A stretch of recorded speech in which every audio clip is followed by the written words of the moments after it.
पाली सुधागडसह रायगड जिल्ह्यात भारतीय जनता पार्टी दिवसेंदिवस संघटनात्मकदृष्ट्या मजबूत व बलाढ्य होत आहे. आगामी स्थानिक स्वराज्य संस्थांच्या निवडणुकीत भाजपला बहुमत मिळवून एक हाती सत्ता प्रस्थापित करायची आहे. भाजप एकाला चलोरेच्या भूमिकेत आहेत. रायगड जिल्ह्यात भाजपचे सरकार बसले पाहिजे या दृष्टीने भाजपचे कार्यकर्ते पदाधिकाऱ्यांनी जोमाने कामाला लागावे.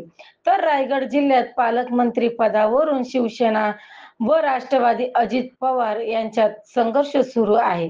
शिवसेना राष्ट्रवादीचा तिढा सुटत नसेल तर रायगडचे पालकमंत्री पद भाजपला द्यावे असे मोठे भाजपचे ज्येष्ठ नेते तथा आमदार रवी शेठ पाटील यांनी केला आहे. भाजप नेते प्रकाशभाऊ देसाई यांच्या महत्त्वपूर्ण पुढाकार व सहकार्याने पालीमध्ये अत्याधुनिक सेवा सुविधांनी परिपूर्ण असे सुसज्ज व भव्य सुधागड तालुका भाजप संपर्क कार्यालय उपलब्ध झाले आहे.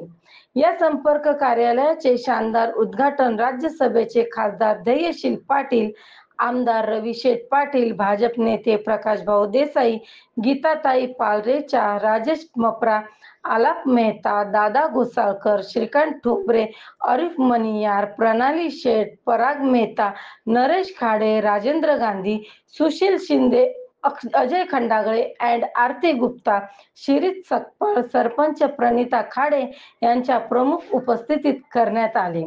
यावेळी रवी शेठ पाटील बोलत आहेत. अष्टविनायक तीर्थ क्षेत्र असलेल्या पालीच्या बलाढ्य नगरीत भव्य व देखणे कार्यालय उपलब्ध करून दिल्याबद्दल प्रकाशभाऊ देसाई यांना खासदार धैर्यशील पाटील, रवी शेठ पाटील व अन्य पदाधिकाऱ्यांनी धन्यवाद दिले.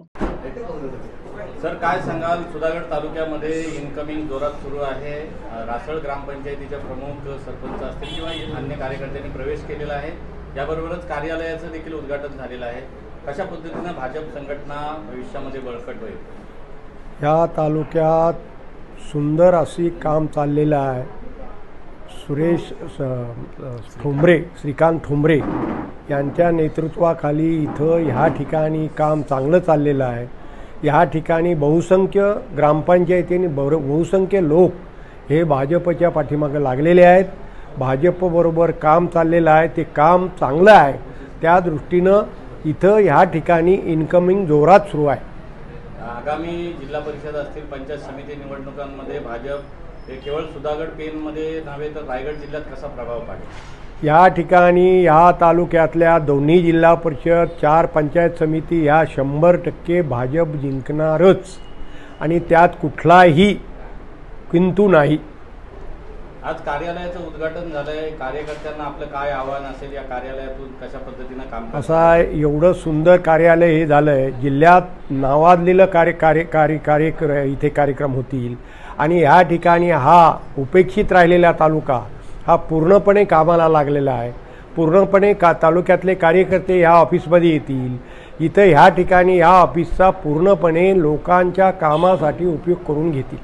आपण जिल्ह्यातील वरिष्ठ नेते आहात आणि ज्या पद्धतीनं रायगड जिल्ह्याचं पालकमंत्री पदाचा तेढ आणि तिढा निर्माण झालेला आहे, यामुळे विकास देखील खुंटलेला आहे असं वाटत नाही का आपल्याला? आपण सत्ताधारी पक्षातले नेते आहात. असं आहे, आमच्या पक्षाचा काही वाद नाही आहे.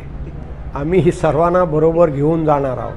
किंबहुना मी स्वतः माझी विनंती मुख्यमंत्री महोदयांना आहे की दोन्ही पक्षाचा वाद आहे तर आम्हाला तिसऱ्याला पालकमंत्रीपद देऊन टाका. एक शेवटचा प्रश्न आहे. आगामी जिल्हा परिषद आणि जिल्हा परिषदेच्या निवडणुकीमध्ये महायुतीतला जो आता बघितला तर शिंदे गट आणि राष्ट्रवादी अजित पवार गटामध्ये सध्या संघर्ष आहे. त्यामुळे शेतकरी कामगार पक्ष आणि राष्ट्रवादी यांचं ऐक्य दिसेल का? आणि महायुतीचं जे काय आता संघटन आहे, जिल्हा परिषदमध्ये जी निवडणूक आहे, त्यामध्ये आपण कोणत्या भूमिकेमध्ये असाल? जर आम्ही अकेला चलो रे ह्या दृष्टिकोनातून आम्ही जाणार आहोत. या जिल्ह्यात भाजपचंच सरकार बसलं पाहिजे असा आमचा दृष्टिकोन आहे आणि त्या दृष्टीनं आमची पावलं टाकलेली आहेत. आपल्या परिसरातील बातम्या आमच्यापर्यंत पोहोचवण्यासाठी स्क्रीनवर दिलेल्या क्रमांकावर संपर्क साधू शकता. दूरध्वनी क्रमांक 9833235011. त्याचप्रमाणे अधिक माहितीसाठी स्क्रीनवर दिलेल्या KTV न्यूजच्या ईमेल आयडीवर देखील संपर्क करता येईल.